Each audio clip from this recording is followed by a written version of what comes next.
Well, hello, writers. Welcome to episode number 323 of How Do You Write? I'm Rachael Herron.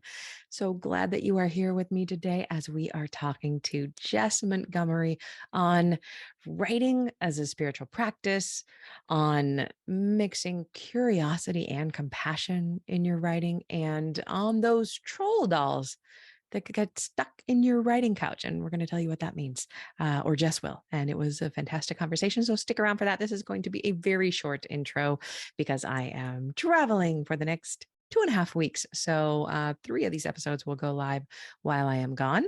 I am hoping that I get these batched out and done. I'm looking at the calendar. Yes, I think I should be able to do that. So I'm going to tell you what I am probably doing right now.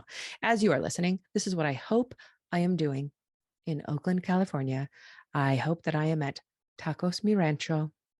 Tacos Mi Rancho is my favorite taco truck in Oakland, which is a large statement. Like we could argue Sinaloa, we could argue Taqueria Cancun in the city, but Tacos Mi Rancho is perfection. And here's why. It sits on this little triangle strip of dirt just around the corner from Lake Merritt, which is one of my favorite places to be. And their tacos are so good.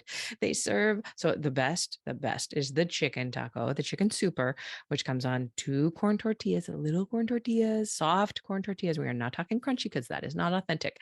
Their chicken is so flavorful. And then the super, I like to get it with the cheese and the salsa and the sour cream. And, their carnitas and their carne asada, also very, very good. But those chicken tacos, I dream about them. New Zealand has everything except my sisters and tacos. And I am going to eat so many tacos. That's what I'm going to do. That's my full-time job while I'm on vacation, is to eat tacos and probably some other things too. But really it's about the tacos. Also at Tacos Mi Rancho, they have this burrito that when my friend Nicole Peeler comes into town from Pittsburgh, which she will actually be in Oakland while I am there. Super exciting. I know we're going to go there. I know we're going to get her favorite thing, which is the burrito that is as big as a baby. I have pictures of her cradling the foil wrapped burrito in her arms. It's got to weigh, I don't know, 7 pounds. I have no idea. It's so heavy, so huge. It's 6 meals easily, or 1.5 if you're very, very, very, very, very hungry and you are determined. So we will get those. We will carry them over to the lake. We will sit on the grass, trying to avoid the goose poop, and watch all of humanity walk and run and skateboard and what are those scooter things go by in front of us. And that is what I hope I am doing while you are listening to this podcast. So let me give you a little bit of an introduction for Jess Montgomery. Jess is the author of the Kinship Historical Mysteries, set in 1920s Appalachian, Ohio, and inspired by Ohio's true first female sheriff. Under her given name, she writes the Level Up Your Writing Life column for Writer's Digest. She is a 3-time recipient of the Individual Excellence Award in Literary Arts from the Ohio Arts Council, a 2-time recipient of the Montgomery County, Ohio Arts and Cultural District Artist Opportunity Grant, and has been a John E. Nance writer in residence at the Thurber House in Columbus, Ohio. When she's not writing, she, of course, also loves reading, but also spending time with friends and family, crocheting, watching film and television, swimming, spoiling her cats, baking, and occasionally hiking and fishing. Please enjoy this awesome interview, and may you have your own taco very soon. Happy writing, everybody. Well, I could not be more pleased to welcome you to the show today. Hello there. Will you please tell us your name and your pronouns? Yes, my name is Jess Montgomery. My pronouns are she, her. I'm so happy to have you on the show, Jess. We were connected by our mutual friend, Tiffany, and she's fantastic. And we've already bonded over swimming. Also, I want to say that I have just started The Widows, and it is like so my jam.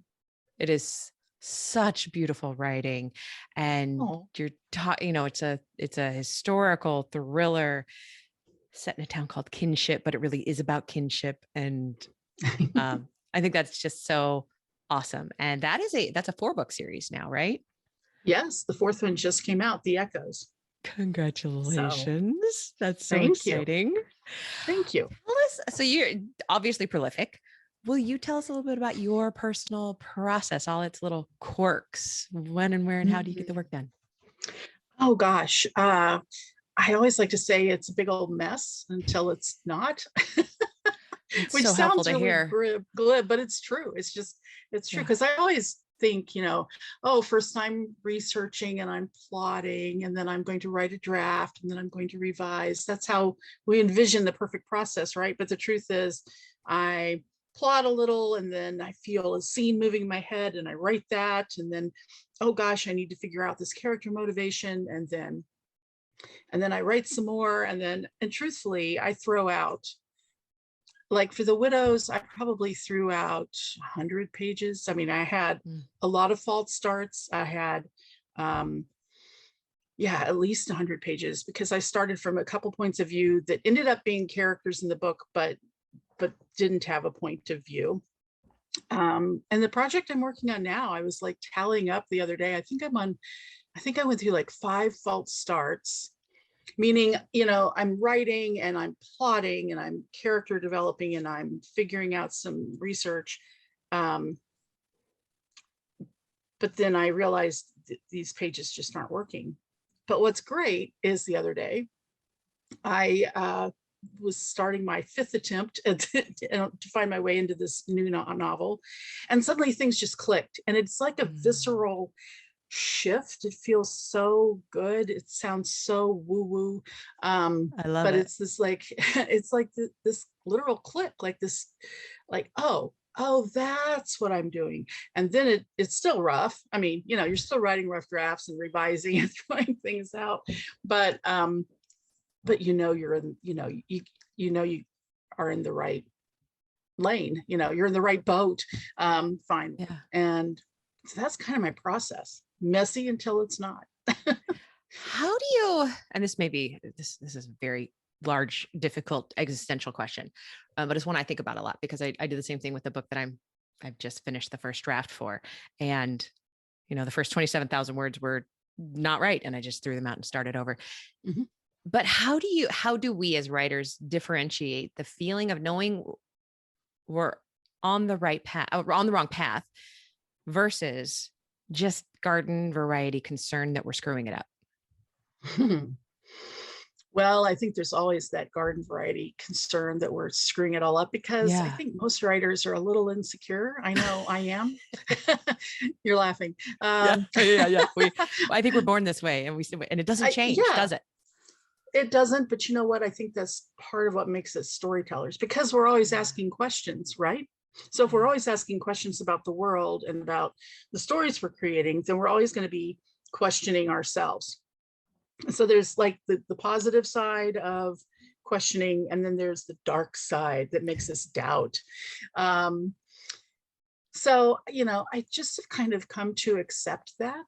And I have told people that I've started envisioning, well, a long time ago, I started envisioning like doubt and fear and insecurity. It was like these little trolls, like these little Mm, troll babies with the with hair the hair. fluffing up. And maybe a really stupid bow in it, that doesn't match their bow tie. And they've got big feet with hairy toes. And, they're saying things to me like, you can't do this, or why did you think you could do this? Or, nobody's going to want to see this. You could be doing something practical. And so I've learned to just kind of envision these critters and tell them, that you're welcome to your opinions. That's great. But talk amongst yourselves. Here's a big couch to go sit on. And then I think of this like huge couch that they sink into, and now their legs are sticking up and they just look ridiculous. And I'm I like, love oh, just that. sit there, and then I go back to work. And it's like, so I don't try to get rid of it. It's just like, Right. okay, you'll have your say, but not right now. I love that. That's real. And I Thank you. love that. I love the idea of them being in the couch. That image is so strong. Like, and they can be over there whispering and giggling or complaining or Sure. kvetching or whatever they want to do, but it Yeah. doesn't affect us in that moment. And we Right. don't let them come near the work. Yeah. We don't let them come near the work. And then that separates out knowing that your words aren't gold right from Yep. the get-go. And that I figuring out then what's working or not working and what you're creating is a whole different thing. And I don't like to say, oh, what you're working on is bad or wrong, because that's not true. In the moment, I do mind throwing out hundreds of pages. Oh, yes. We minded a lot, Yes. right? Yes. And every time I start a new project, I'm like, this time, this will be the time. Me too. Me too. The I will hope that follow writers this have. process. Yes, we're very optimistic and not and pessimistic all at the same time. I think Yeah. this will be the time, and then it isn't. And so I've lately started saying to myself, just expect it. This is the process. Because you're playing, you're making clay, and you can't shape clay until you've made the clay. So Exactly. And also I love what you're saying about accepting our process as our process. And I understand that this can be really frustrating to hear for like a brand new writer who's just like, I mhm, don't know my mhm. process yet. But when we're saying this, what we're saying is like there is no one right way. And whatever your way Mhm. ends up looking like, my way for 20 plus books has been to say, this time I'm going to write my way to the end. And this time, I'm telling you, Jess, like when I was writing this book, I knew I was going to get to the end because I really knew it this time for the first time ever. And I got to 88%, which is of the words I wanted, which is where I always get to. And then I thought, Mhm. okay, no, it's time for revision because this is how my process, and I want it to be different, but Mhm. it's not going to be. And that's okay. That's right. That's right. And I actually think we all kind of have the same process. Ooh, tell me more. Um, yeah, so I get a little frustrated with the question of, are you a plotter or are you a pantser? And the truth is we're all both. We're all both. I agree. Yeah, some people, they do sit down and they write out a full outline and they stick to it. I can't imagine doing that, but neither can I imagine having no infrastructure created for myself at all and just confronting the blank page. And so what I think to myself when, I hear one extreme or the other is, oh, you're just doing this in a different stage or in a different way than I am. Or maybe you're doing it subconsciously, but all of us end up creating an outline, Yes. at least metaphorically. And all of us end up pantsing at, Yep. when we're writing a scene, because we're not going to plan out which adjectives we use and which emotions we're going to describe. Exactly. That kind of crops up naturally, right? So we're all a mix of both. And eventually, and that's the other reason I say it's all a big mess till it isn't. I love that. One of my friends, Jay Thorne, pointed out once that he does a really detailed outline, maybe 10,000 words of everything that's going to be in the book. That's a lot. Wow. It's a lot. And then his books say it's a 90,000 word book. He's like, I've only written, about 10% of it. I've Mhm. still got to pants 90% of it, 87% Yeah. of it. Those are the words I'm filling in. And yeah, people who say that they don't think about their book at all and just sit down and write, they do. They know they're writing a Mhm. space opera or a contemporary romance. They're thinking That's about it right. in their off time. Yeah. Yeah. They have to So, be. what is your biggest challenge when it comes to writing? My biggest challenge when it comes to writing. Um, Probably the barrier of perfectionism. Mm, And that is not to say that I'm perfect, because I am by no means perfect, but that I fall for the lie that we can get to perfect. yeah. And so when inevitably I don't get to perfect, I, beat myself up. So I'm trying to work on letting go of the notion that I have to create something that's perfect for the genre, or that's, you know, perfect for whatever criteria I'm imposing on myself, Yeah. and switch instead to, no, you want to aim for perfect, knowing you're not going to get there. A, and B, what I really want is to be better, each book to be better than the one I wrote before, Yeah. Yeah. to build on what I've already learned. What do I still need to learn? But that perfectionism, you know, it creates procrastination. That's all it really creates. I mean, I did that today. I got home from the pool, knew I needed to put some water out in the bird bath, because here it's 97 degrees with it feels Oh, like 104, which oh is my really hot. gosh. Yeah, Yeah. very, very hot for Southern Ohio. Um, So I did all that. And then I came inside and I managed to find excuses to do this or do that for about an hour. And I thought, what are you doing? You're dithering away your day. And I thought, oh, you're afraid. Yes. Because you're letting perfectionism, like, it's going to be a mess when you sit down. Because I had a new scene that I needed to play with and draft that I hadn't, written any words on just yet. And so I put it off, and I thought, lectured myself a little bit and said, so the reason you're putting this off is because it's not going to be perfect. It's going to be a mess. So just get in there and make a mess. What else you got? It's not like I'm going to go outside and run a mile. I mean, like I would anyway, even if it were, 60 degrees, I wouldn't, I assure you. So, you're in this house, so you might as well, go make a mess. That is so, I just want your words on a loop in my head. For me, it's always about that fear and about wanting it to be something that I can't, I'd like to sit down and make my book good in, 20 or 30 minutes or so. That's how I'd like to revise my book. And it's going to be painful to do so. And I don't want pain. I would rather watch Netflix. And so and that's why writers, as we continue to return to the page again and again, even when it's hard, we get comfortable with the discomfort and we keep going. And that's magic. That's amazing. What is your biggest joy when it comes to writing? When I'm in that groove, when I finally let go, the little gnomes are chittering amongst themselves on the big comfy couch behind me, but I can't even see them because I have fallen into this story world, and I have let go of the knowledge that you're going to have to go revise this, and also maybe you're not going to use any of it, but I'm in that story world, and that is being in that moment and in that zone. It's a spiritual practice, actually. I think that's why we do come back to it over and over. It's certainly not for the pay. So it's got to be for the spiritual practice, right? It's a really beautiful and clear way of putting it. It is a spiritual practice. It is a way of meditation and communing with something that is larger than ourselves, right? Oh, I have goosebumps. Oh. Can you share a craft tip of any sort with us? A craft tip. Well, I'm sure, I know that people have said this many times, but it's absolutely the best craft tip is to read as much as you can, and to, look at what works and what doesn't. One of my big, challenge points when I was a much younger writer was dialogue. I was afraid of writing dialogue. The dialogue I wrote was stilted.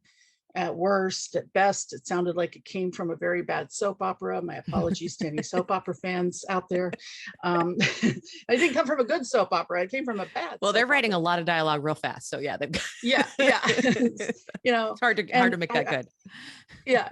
So I was writing just really not great dialogue, and I practiced writing dialogue, and then I read craft books about it. But the best way for me to learn was to read really good dialogue. So I read Sue Grafton, I read Tony Hillerman. I watched how, those masters of my genre, the mystery, used dialogue, not just to convey information, but, to bring their characters to life, to move plot along.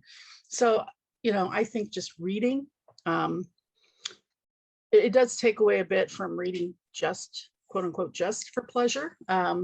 But, reading for pleasure, plus to look at, how does this person, how are they doing this? And if you're reading something and you think, oh, wow, this isn't great, in your opinion, maybe it's not great, to ask yourself, why isn't it great? How would I revise this? So that's my big craft tip. Do you ever catch yourself when you are in the middle of revision?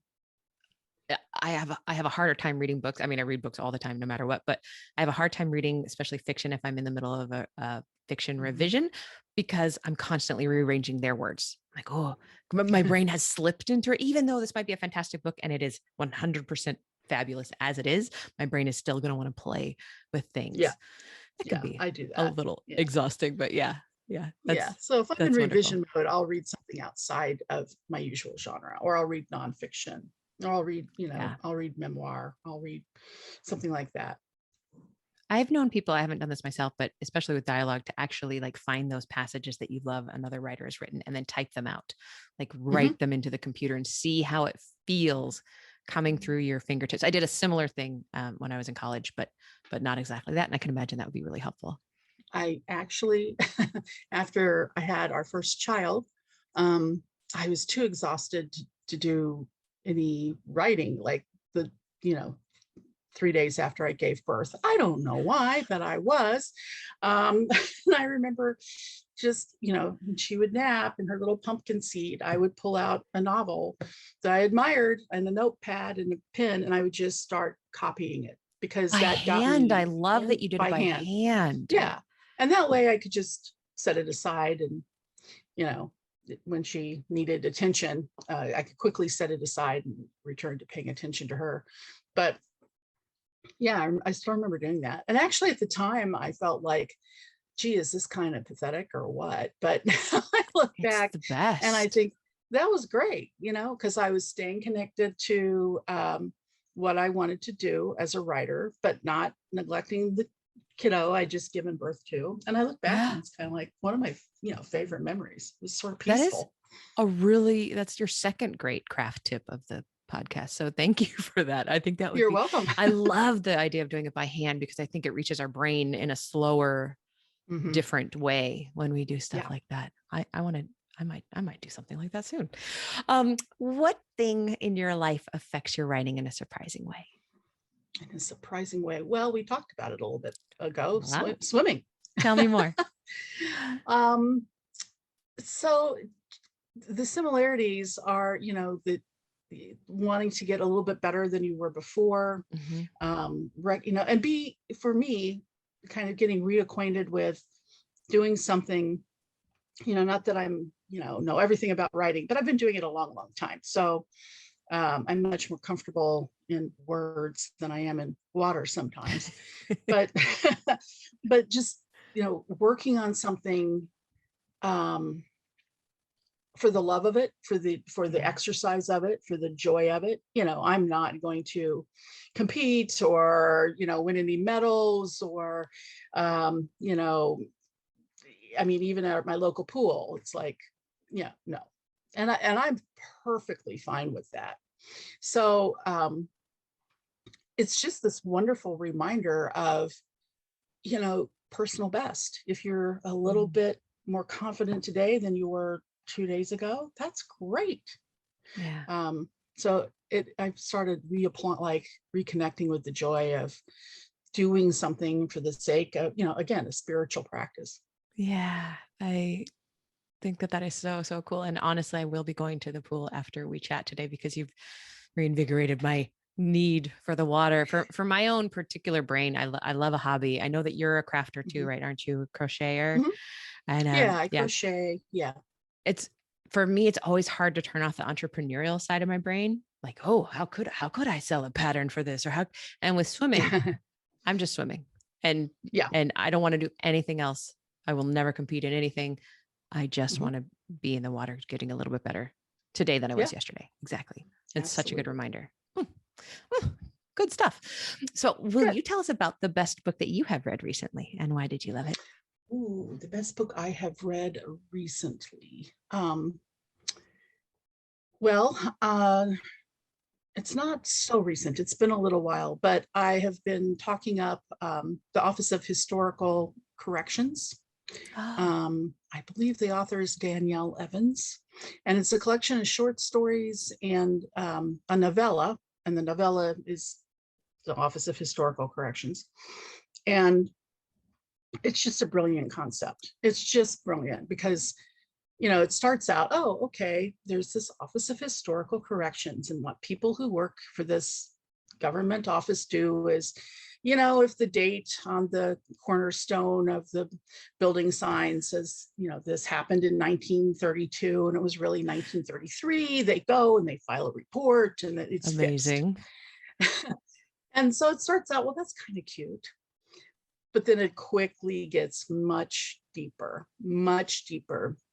It goes into social justice issues, Mm. Black history in the United States, all the whitewashing that's happened with our history, and the ramifications in personal lives and in these characters' personal lives of, fixing these stories, correcting these, historical plaques or what have you. And it's brilliant. And I was just stunned by it. That was one where and all the stories are kind of connected in the sense that they're social justice type stories. And that was, a collection that I read and didn't pause to think, maybe if she'd, done this dialogue a little bit differently. No, couldn't I even was pause because you were told just couldn't even pause. oh, No, it was, I recommend it to people all the time. I thank think it's you. a book that people should read. Thank you. That is absolutely going onto the top of my TBR pile. It sounds wonderful. And also, I love when people have these high concepts that I just think, oh, wow, how did you think of that? And then you pulled it Exactly. off. You stuck the landing. Yeah. Wow. Yeah. Yeah. And it's a story that, that moves people for all the good reasons that good stories do. You're invested in the characters. You want to see what happens to them. How will this turn out? But at the same time, it kind of hits at a deeper level of, oh, I'm going to see the world a little differently now than I did before I read this. And I love that. And that's what literature should be doing for us. Speaking Exactly. of literature, let's talk about yours. And can you give us a little bit of the history behind this that you found and then brought into this book, and then maybe tell us a little bit about the most recent book? Okay. So the series, the Kinship Historical Series, feature a female sheriff in 1925 in Appalachian, Ohio. You had me right there. Like, that's all I really needed to hear. But right. I mean, that's fascinating right away.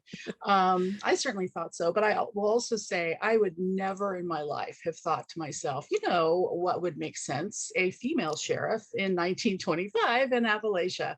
No, that would not have occurred to me, except I ran across the actual true first female sheriff in Ohio in 1925, a woman named Maud Collins, who became sheriff when her husband was killed in the line of duty.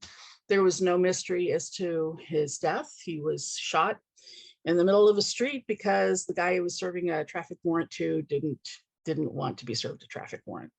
But of course, I'm a writer, so my imagination said, wait a minute. What if there was a mystery? What if, his wife, who worked in real life, worked for him as the jail matron, decided, was offered the job, which is what happened in real life as well, to fill in. And what if she needed to solve this? And what can we say about community and workers' rights and women's issues and coal mining and, all of that. And it's been a fascinating journey because the big sweeping issues of the day back in the 1920s really touched people in the most rural areas in big ways. Whether it was workers' rights, women's rights, prohibition, bootlegging, you name it. Racism, anti-immigration attitudes, all that played out. But of course, it's not particularly well documented in rural areas. So it was interesting to kind of delve into that and bring that to life.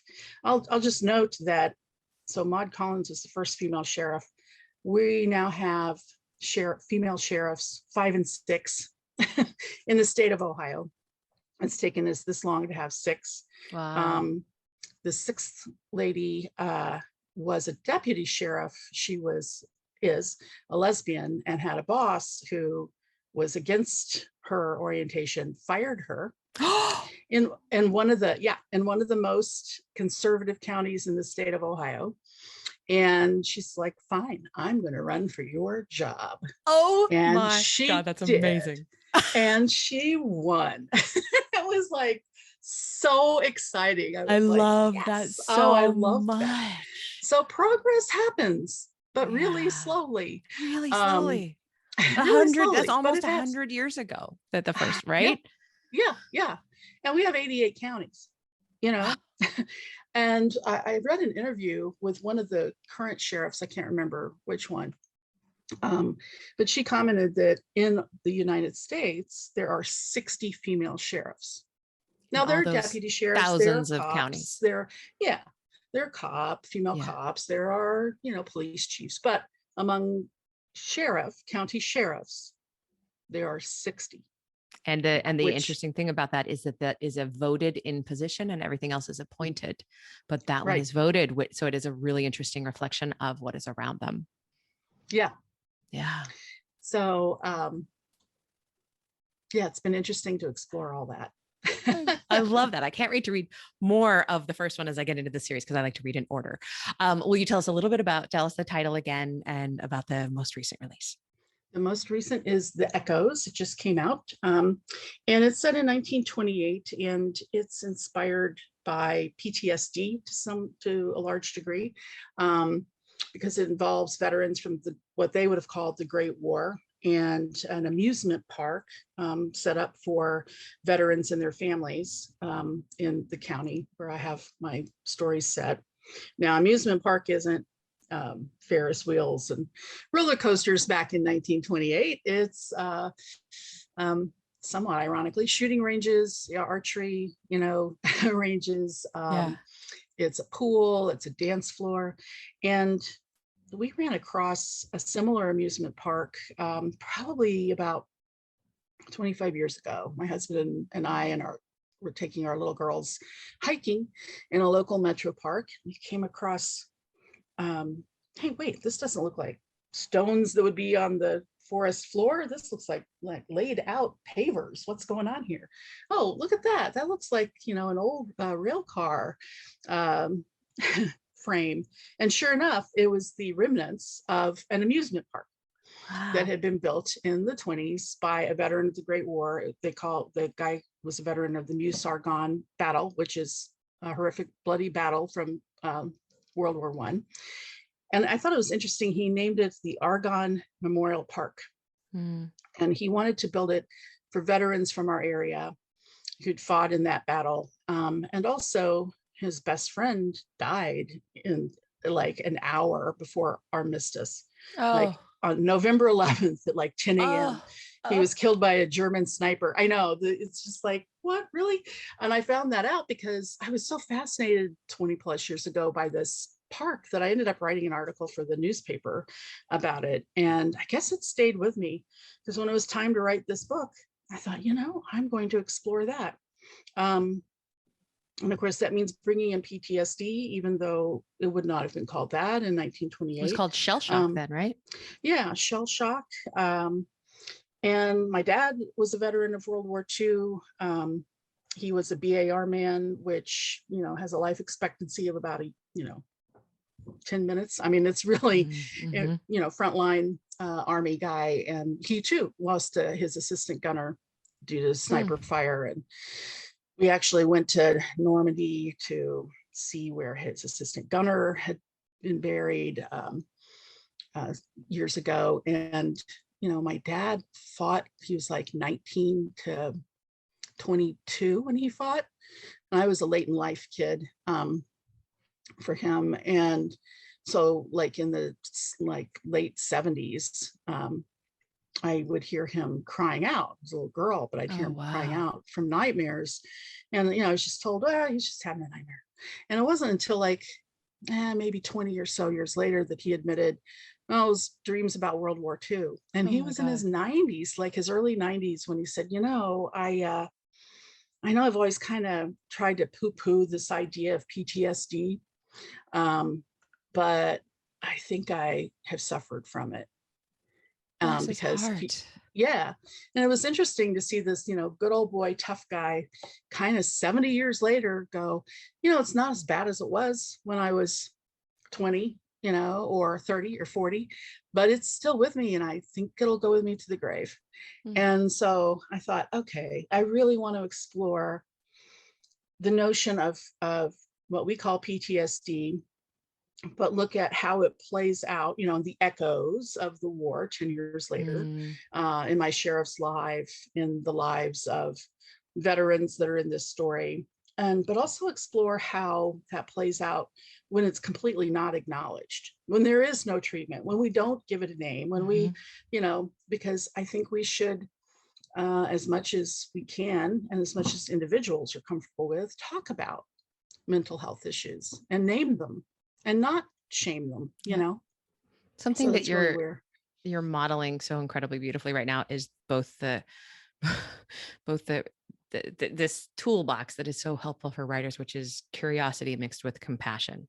Like you were in a Mm. park 20 years ago and looking at the ground, and instead of what many people would have just gone, huh, there's a paver there, they never would have thought about it again. You found it fascinating. You saw the boxcar, you did the research, you put this thing into your brain, which you can then pull out later and then use the compassion that you have around wars and rumors of wars and the real people that you have known that this has affected. And you Mhm. put this in this book. I can't wait to read Oh, this thank one. you. That Oh, is thanks. so cool. Will you tell us a little bit too, right before we wind this up, about Level Up Your Life for Writer's Digest? Oh, yes. I cannot believe still it's been a year and a half that I get to say I write a regular column for the Writer's Writer's Digest Digest, level up your writing because life. Yeah. Yeah. yes, level up your writing life. It is an honor to write this column. Writer's Digest, you know, in all honesty, is that was my long-term MFA Yeah. reading Yes. They're every issue great. cover to cover. It's great, and the column is about a craft idea, like a craft tip of, say, dialogue. We'll pick that one, and tips about dialogue. But then it kind of flips it a little and says, okay, and how about you, dear writer? How are you talking to yourself? Or if the craft tip has to do with the element of setting. So I'll write about that, and then it flips to, oh, and how about you, dear writer? How can you improve your setting so that you can, pursue your craft? So yeah, it's a great honor to write and be part of that community. And that's your under your other name, Sharon. Under my Just name, Sharon Short. Yes. that's right. So when people put those two things together, they will know that it is all you. And that is, yeah, Writer's Digest has blown me away so many times. And I've spoken at a couple of their conferences, and I just think that they are so well run and so well organized. And yeah, Mhm. fantastic. It has been such a pleasure talking to you, Jess. This has been such a treat. And I'm so glad that we were connected in this way. Thank you for sharing all this amazing stuff with us. Where can we find you out there on the internet? Well, thank you for having me. And you can find me on the internet at jessmontgomeryauthor.com. Perfect. Thank you so much. Happy writing to you. Thank you. You too.